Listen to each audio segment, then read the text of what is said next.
시장까지. 평양 위쪽에 이제 하나 큰 시장이 있고 또 이 청진 밑 아래쪽에 또 큰 시장이 있어서 뭐 거기에는 뭐 출입 인원이 뭐 좌판이 몇 개 뭐 하고 제가 한번 공부를 해보긴 해봤습니다. 네. 그런데 탈북자 가족들이 많이 그걸 하는군요. 그럼요. 현찰이 들어왔으니까. 네.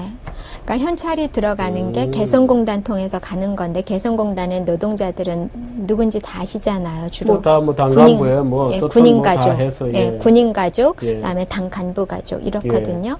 그런데 탈북자들의 돈은 어디로 가냐면 주로 국경 지역이에요. 왜냐하면 그렇겠네요. 예, 이쪽 개성 쪽 이렇게 원산 쪽으로 내려오기는 참 힘들거든요. 그러니까 이제 보통 함경 남북도, 양강도, 평안북도 이제 많이 내려와야 평양 위쪽 이렇게 내려오거든요. 그쪽에 말하자면 큰 손들은 절반이 탈북자를 가족으로 둔 사람들이고 거의 다 아는 거죠. 저 집에는 딸이 한국 가서 쉬쉬하지만 보이부 사람들도 다 알아서요.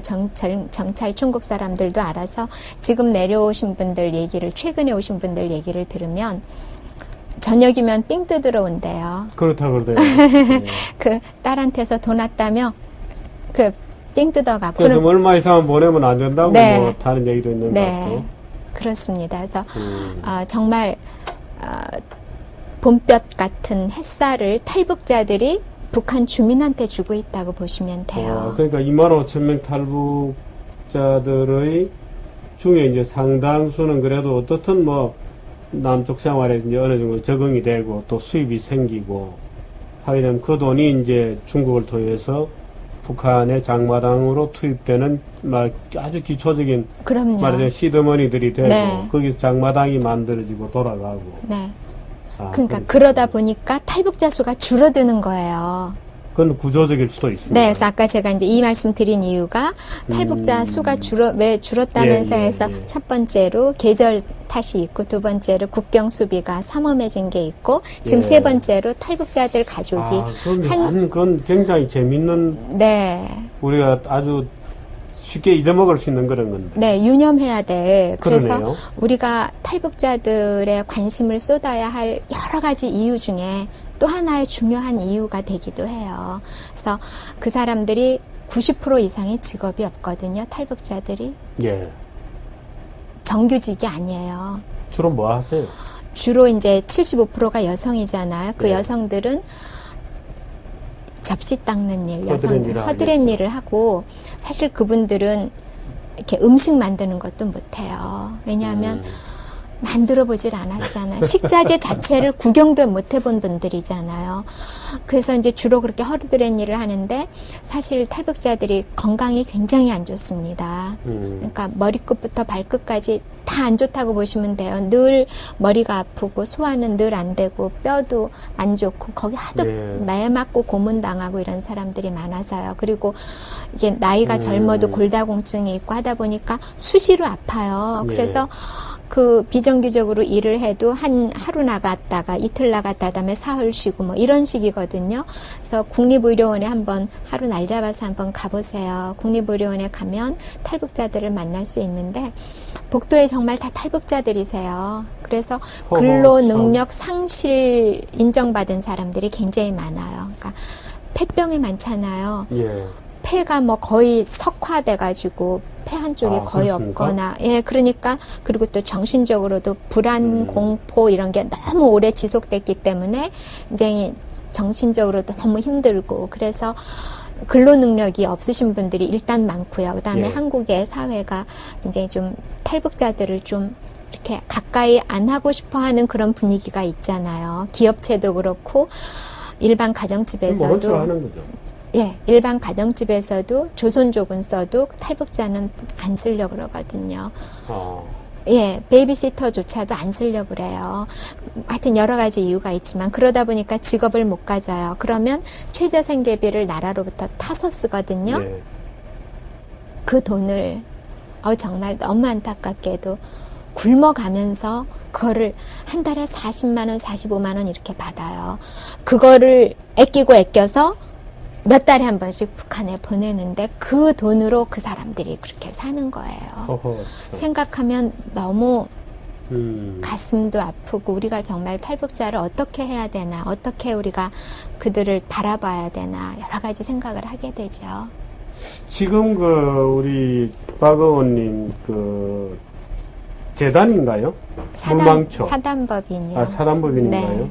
네. 이제 물망초가 이름 왜 물망초인가요? 혹여는 잊지 말아라. 잊지 마세요. 네, 제가 물망초 하면서 사실은 탈북자만이 아니라 우리의 한 120년 근현대사에서 개인의 잘못이 아니라 나라가 국민을 보호해주지 못해서 나라가 주권을 뺏겨서 아픔을 겪어야 했던 사람들, 그런데 아직도 아픔을 겪고 있는 사람들, 그 사람들을 잊지 말자. 우리가 도와줄 수 없다 하더라도 최소한 기억하자. 그들이 있다는 사실만이라도 우리가 잊지 말자. 이런 뜻에서 물망초라고 이름을 지었고요. 그래서 그 사단법인 명칭도 물망초라고 했어요. 그러니까 물망초가 예를 들어서 뭐 탈북 학생이나 제가 듣기로는 예를 들어서 탈북 학생들 뭐 교육시설이라든지 그것만 계획하고 있으신 것은 아니군요. 아니에요. 그러니까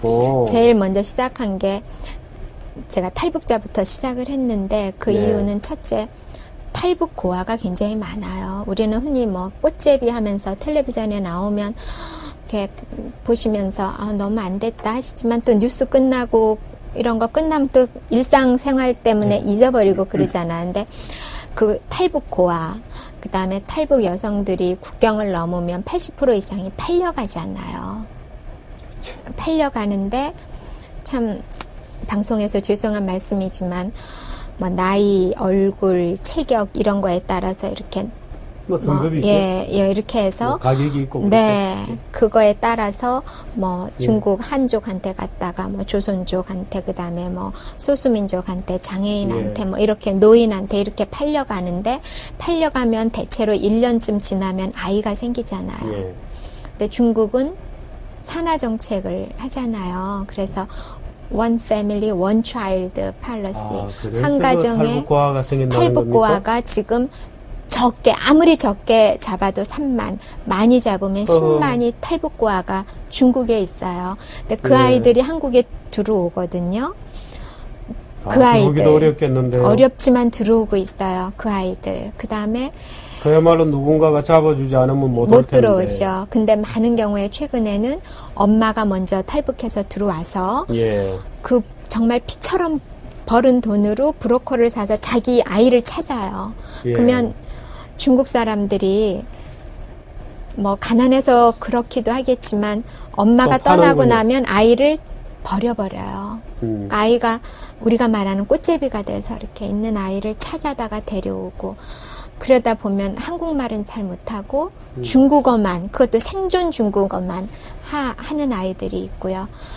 그 다음에 16살이 돼서 한국을 와도 자기 이름을 한글로 못 쓰는 아이들이 있어요. 20살이 돼도 그런 아이들이 있어요. 왜냐하면 북한의 공교육이 무너졌거든요.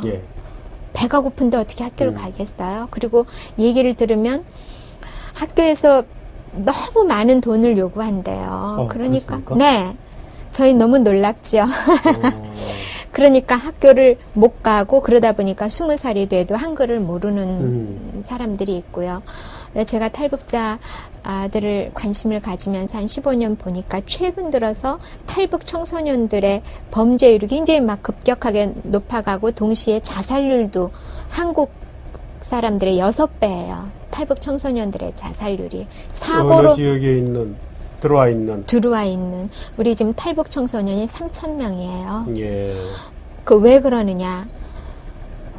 20살이 됐는데 가나다라도 자기 이름도 한글로 못 쓰는 사람이 한국에서 무슨 일을 할 수 있겠어요? 그러니까 자기를 보호할 수조차 없는 거예요. 그래서 주민등록 나왔을 때 그 굉장히 기쁘대요. 그 탈북자들한테 언제 가장 기뻤냐고 물으면 뭐 탈북했을 때, 한국 갔을 때, 한국 공간 들어갔을 때, no, 아니에요. 한국 주민등록증을 받았을 때 제일 기쁘다 그래요. 그러니까 그거를 자랑했는데 그 넘버를 딴 사람이 적어가지고 통장 개설해서 보이스피싱에 악용하고 잡고 나니까 다 도망가고 이 딱 이 사람 주민번호하고 이름 있고 그래서 잡히고. 그래서 제가 처음에는 막 아는 변호사님들 찾아가서 이거 무료 불륜 좀 해주세요. 이렇게 된 사건이에요. 해서 막 몇 아이들을 이렇게 해줬는데 가만히 생각하니까 이 아이들이 범죄의 외형적으로 보면 가해자잖아요. 예. 그 아이 이름으로. 일당이죠. 예, 가해자지만 이 아이는 전혀 가담해 본 적도 없고, 돈 한 푼 만져본 적도 없고, 자기는 그냥 주민등록증을 기차표 사야 된다고 빌려달라 그러니까, 중국은 호구증이 있어야 기차표를 사거든요. 그러니까 한국에서도 주민등록증이 있어야 기차표를 사나 보다 하고 빌려줬는데 그게 그렇게 악용이 되는 거예요. 그러니까 이 아이가 잘못한 게 뭐가 있겠어요? 아니, 제가 일부 위탁교육기관들 가서 이제 탈북 젊은이들 중에 대학생들. 네. 전 제가 이제 강의도 좀 가서 이 자본주의에서 직업이라는 게 뭐다, 뭐 이런 얘기도 해주고 했습니다만, 또 그 친구들만 해도 사실은 탈북, 자들 중에서는 사실 상위에 있죠. 그럼요. 좋은 입장이 네. 있고, 다 영어 공부도 열심히 하고 그러더라고요. 네. 근데 그건 또 밑으로 내려가면 또 얘기가 굉장히 또 참 달라지는군요. 네. 그래서, 이 아이들을 이렇게 범죄에 하여튼 연루가 된 다음에 도와주는 것보다 그런데 범죄에 연루되지 않게 해주는 게 좋겠다. 이렇게 해서 이제 물망초 학교라는 걸 만들어서요. 다른 그 학교는 지금 시작이 됐습니까? 작년 9월에 오픈을 했고요. 그래서 경기도 여주의 기숙학교로 가지고 있어요. 그럼 이제 일부 학생 그럼 몇 명이나 있습니까? 저희가 학교라 그러면 많은 분들이 적어도 50명 이상 있을 거라고 생각하시는데 저희 15명인데요. 너무 힘들어요. 한 사람 한 사람을 가르쳐야 되거든요. 왜냐하면 한글을 모르고 한국어를 모르는 6살짜리, 11살짜리, 21살짜리가 있어도 같이 놓고 가나다라를 가르칠 수가 없는 거예요. 따로 해야 되는 거예요. 그러다 보니까 15명인데 저희가 선생님들이 5분이시고요. 그래도 힘들다 그래서 다음 주에 또 한 분을 고용을 하게 되고요. 그 간단한 일이 아니겠는데? 네, 그러니까 고비용 저효율의 아주 대표적인 대안학교니까 아무도 못했던 거죠. 그동안 아무도 못하던 걸 이제 저희가 시작을 한 거고요. 그야말로 참 농업적 근면성 아니면은 하기 힘든 일입니다. 농업적 근면성이라고 해야 되나요? 뭐라고 해야 되나요? 어떻든 그야말로 인치 바이 인치로 가는 겁니다. 바느질로 따지면 한 땀 한 땀을 가야 되는 길이네요. 근데 이제 너무 힘드니까 중간에 들 좌절하시고 그만두시는 분들도 계시고요. 실망들도 많이 하시고. 15명이면 학생이 현재 15명이고. 네.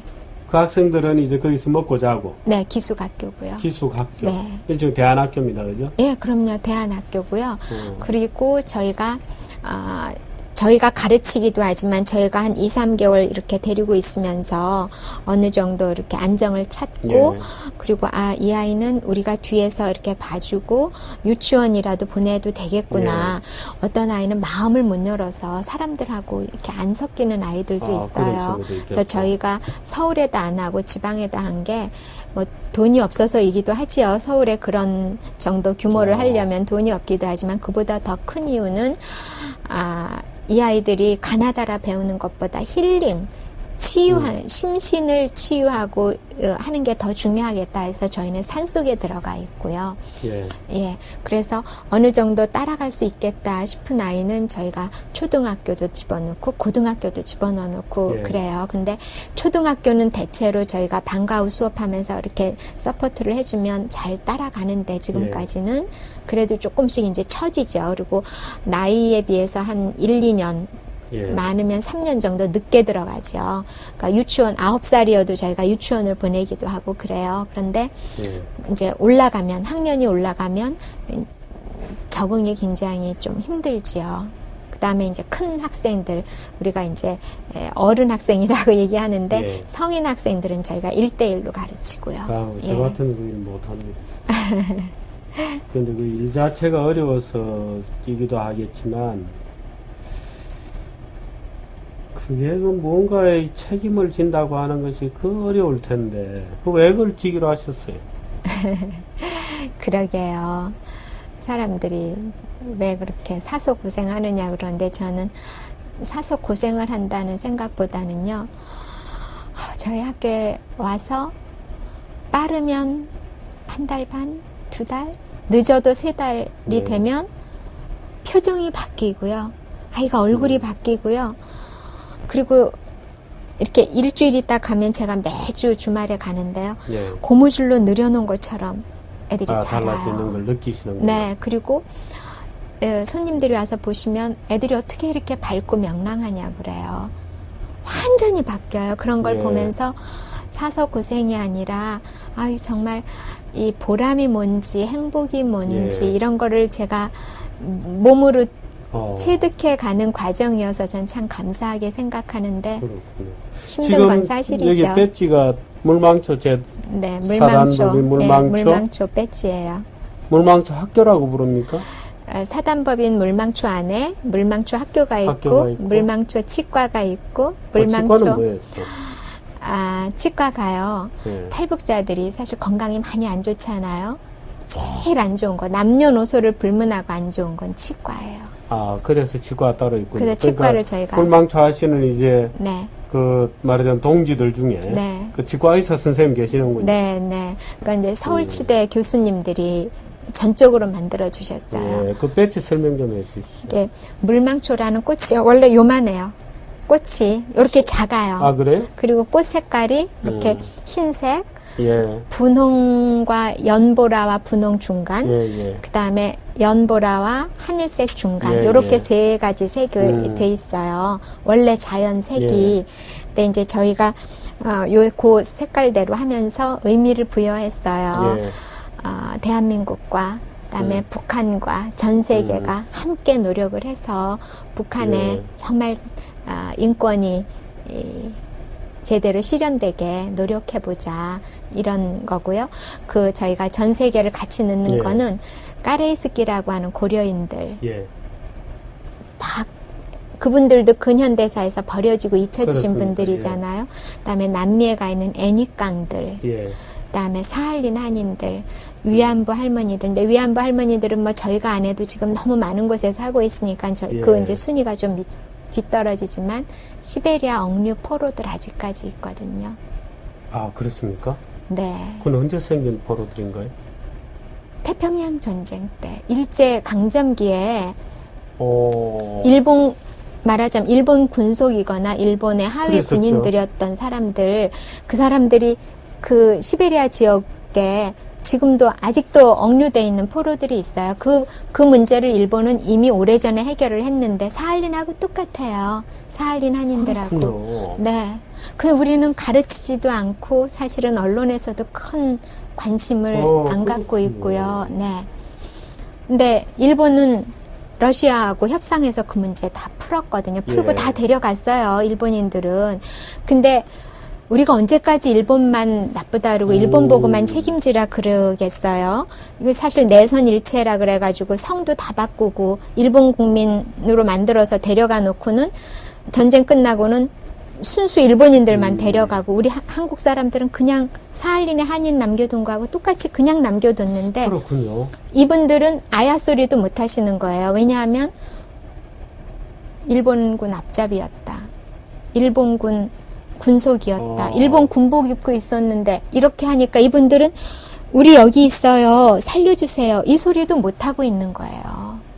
근데 생존자가 지금 몇 분 안 되거든요. 사할린 같은 경우에는 그래도 이제 소재 파악은 다 됐고, 들어 이제 그 중에 상당 부분은 이제 서울도 말하자면 모국 방문도 이루어졌고, 또 그 중에 일부 이제 노인들은 이제 고향의 영고를 찾아서 이제 정착도 하셨죠. 네. 근데 그런 분들이 시베리아에도 이제 군데군데 흩어져 네. 있었다. 네.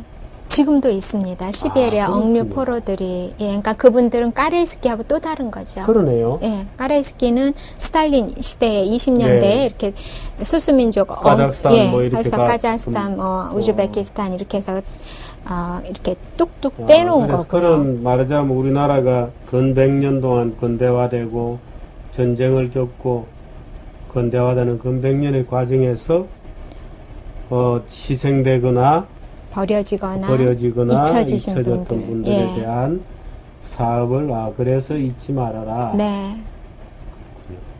그 중에서 이제 당장 하고 있는 사업은 이제 물망초 학교 같은 이제 네. 탈북 난민들을 지원한 예. 사업이 있고.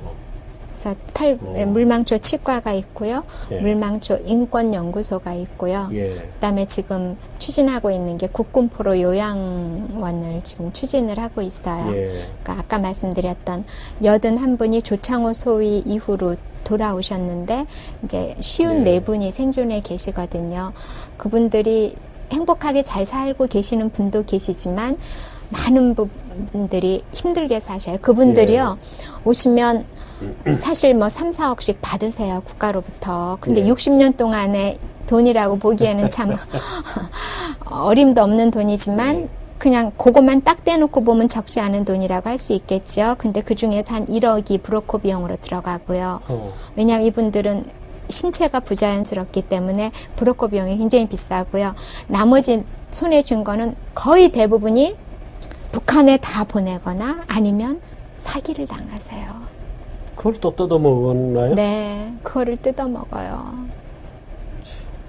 그래서 정말 그 한 절반 가운데는 노후가 너무 비참하신 분들이 계세요. 그래서 예. 그분들을 위해서 이제 저희가 요양원을 만들겠다는데 그거는 너무 야무진 꿈인지 펀드레이징이 너무 안 돼가지고요. 제가 고생을 하고 있습니다.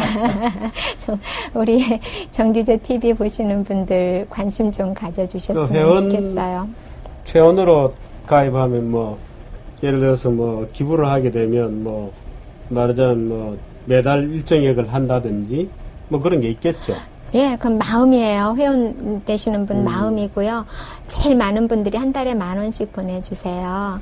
그래서 저희가 학교는 그 회원들 가지고 이제 운영을 하려고 마음을 먹고 있는 거고요. 어떻게 하면 저희 그 물망초 홈페이지가 들어가면 있어요. 물망초를 그대로 영어로 mulmangcho.org 예. 오가니제이션에서 물망초.org 예. 해서 들어가면 회원 가입하실 수 있고요. 예. 그래서 제일 많은 분들이 월 10,000원씩 이제 좀 많이 내시면 월 10만 원씩 이렇게 내시고 하여튼 뭐 대부분 90% 이상이 월 10,000원이고요.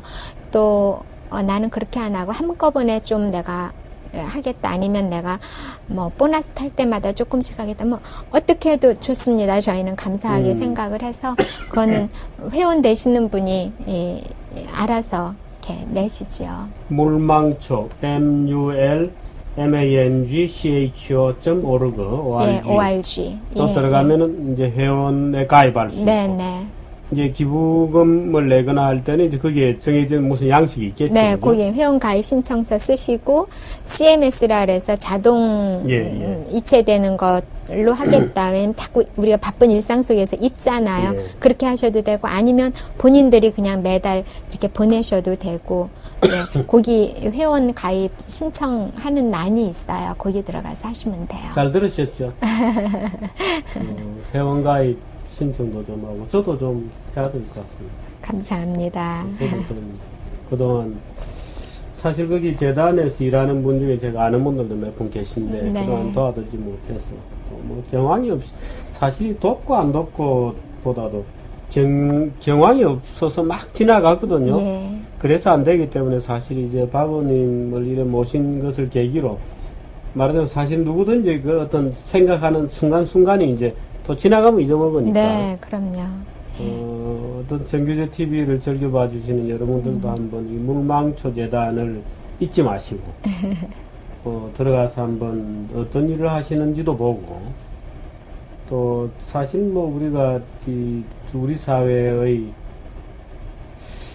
어떤 그런 문제를 방치하고 있다는 것은 약간 죄를 쌓는 것일 수도 있어요.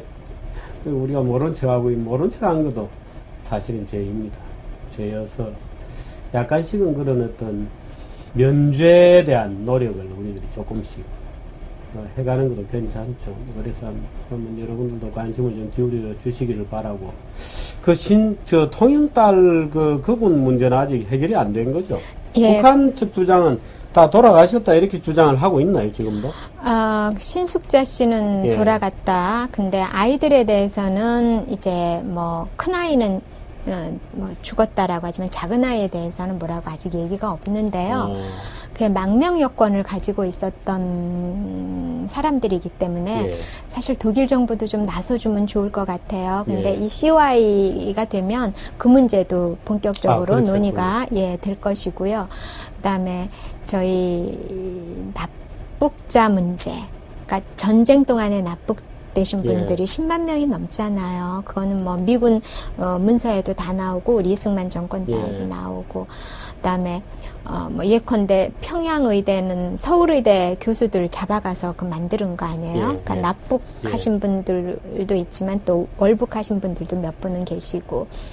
근데 그거를 감추기 위해서 사실은 숙청해놓고도 열사능에 갔다가 이렇게 안창한 경우도 있고, 그런데 아무튼 전시 납북자, 그 다음에 전후 납북자, 칼기 납치, 뭐 하여튼 이루 손가락이 부족하죠. 그 범죄 목록입니다. 그죠? 네, 그런 것들이 이제 다 국제사회에 공신력 있는 기관에서 조사를 하게 되는 거고요. 그 결과로 이제 그 다음 후속 조치가 나오게 되고, 아까 말씀드리다 말았는데 COI가 결성이 돼서 조사가 시작이 되면 예. 북한 내부에 문제가 생길 거예요.